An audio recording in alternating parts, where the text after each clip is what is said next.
आजची तरुणाई प्रसिद्धीच्या, नवनवीन ट्रेंडच्या आणि लोक मला कसं स्वीकारतील यामागे धावताना दिसते. पण या सगळ्यात ही तरुणाई स्वतःचा सन्मान जपते का? सेल्फ रिस्पेक्ट, स्वतःचा सन्मान जपा. कोणीही सहज गृहीत धरत असेल तर तिथे स्पष्टपणे सीमा ठेवा. लोकांना सवय लागते तुम्हाला कमी लेखायची, जर तुम्ही त्यांना तशी सवय लावली तर. जर कोणीही सहजच तुम्हाला गृहीत धरत असेल तर अशा वेळी तुम्हाला स्पष्टपणे सीमा आखता यायला हवी, कारण नंतर त्यावर रडण्यात अर्थ नाहीये. नात्यांमध्ये, मैत्रीत किंवा ऑफिसमध्ये तुमचं मत, तुमचं अस्तित्व महत्वाचं आहे.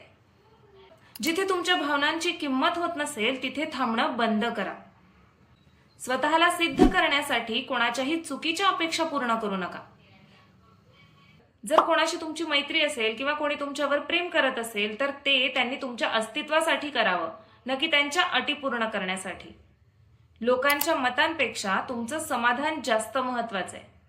म्हणून दुसऱ्यांना खुश करण्याच्या नादात स्वतःला हरवू नका. माझी किंमत मला ठाऊक आहे हे ठामपणे दाखवून द्या. तुम्हाला कमी लेखणाऱ्या किंवा तुम्हाला दुय्यम समजणाऱ्या लोकांसाठी तुमचा वेळ आणि तुमची एनर्जी वाया घालवू नका. आत्मसन्मान म्हणजे गर्व नाही. Self respect is not a ego. Self respect म्हणजे स्वतःच्या किमतीची जाणीव असणं. त्यामुळे परिस्थिती कोणतीही असो, स्वतःचा सन्मान गमावू नका.